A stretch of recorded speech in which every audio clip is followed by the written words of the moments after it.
Hello guys, നമ്മളിപ്പോൾ ആമസോണിൽ നിന്ന് നല്ലൊരു സാധനം വാങ്ങിയിട്ടുണ്ട്. അതൊന്ന് അൺബോക്സ് ചെയ്യാൻ വേണ്ടിയിട്ട് പോവാണ്. അത് കിടിലൻ പാക്കിങ്ങിലാണ് വരുന്നത്. തൂക്കാനുള്ള ക്ലിപ്പൊക്കെ ഉണ്ട്. അടിപൊളി സാധനമാണ്. ഇതിനകത്ത് ഓരോ സാധനങ്ങൾ കീപ്പ് ചെയ്യാൻ വേണ്ടിയിട്ടുള്ള സ്പേസും ഉണ്ട്.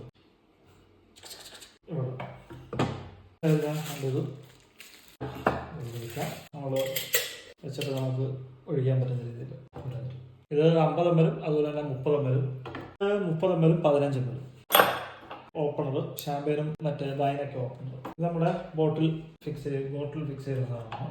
ഓക്കെ, ഈ സാധനം വരുന്നത് ഇവിടെയാണ്. ഇത് ഇങ്ങനെ വെച്ചിട്ട് ഓക്കെ, നമ്മുടെ ഇത് ഇങ്ങനെ വരും. ഐസ് പിക്കർ വരുന്നത്. അപ്പോൾ സാധനം ഗൈസ് നമ്മളിവിടെ സെറ്റ് ചെയ്തു. ഇനി ഷേക്കറൊക്കെ നമുക്ക് സെറ്റ് ചെയ്യുന്ന വീഡിയോസും കാര്യങ്ങളൊക്കെ കാണാം. ശരിയെന്നാ.